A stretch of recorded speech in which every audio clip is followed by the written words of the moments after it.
Alors, tu commences à comprendre? Je vais aller encore plus loin.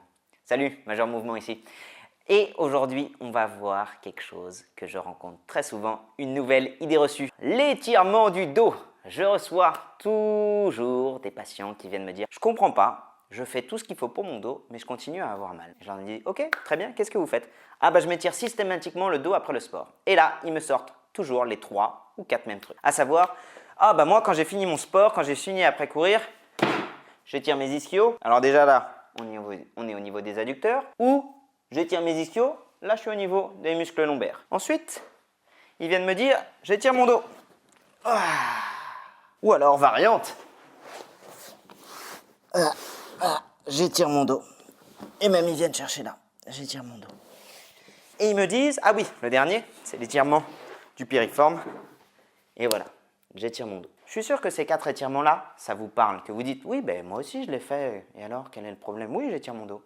Je suis bien d'accord avec vous, vous étirez votre dos. Et j'ai envie de vous dire, c'est bien là le problème. Pourquoi est-ce que vous étirez votre dos? Vous allez vous dire, bah j'ai mal au dos, donc j'étire mon dos. Certes, mais pourquoi? Bah, j'ai mal au dos, j'étire mon dos. Oui, mais pourquoi? 3 fois. Je vous assure que c'est ce que je fais au cabinet. Quand vous voulez casser une idée reçue, forcez-vous à vous poser la question de savoir pourquoi vous le faites. La raison pour laquelle vos muscles sont douloureux, en l'occurrence les muscles de votre dos.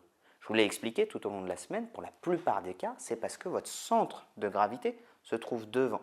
Donc vos muscles du dos sont en permanence en contrainte. Tout simplement, rappelez-vous pourquoi je mets des bretelles, pour symboliser le fait qu'avec une chaîne antérieure musculaire un peu courte, je vais avoir tendance à partir en avant. Du coup, ça va mettre beaucoup de tension sur mes muscles postérieurs. Du coup, mes muscles postérieurs, à la fin de la journée, ils ont passé la journée en train d'essayer de me ramener en arrière. Ou en tout cas, à faire en sorte que je ne me casse pas la figure en avant. Exactement comme lui. Du coup, ils se fatiguent, ils sont congestionnés, ils sont contracturés, ils sont pleins de sang. Le sang a du mal à circuler. Alors quand vous allez venir les étirer, ah oui, c'est sûr que ça fait du bien.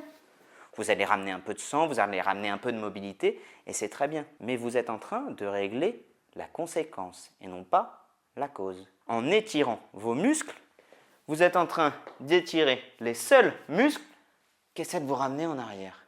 Ça fait bizarre, hein?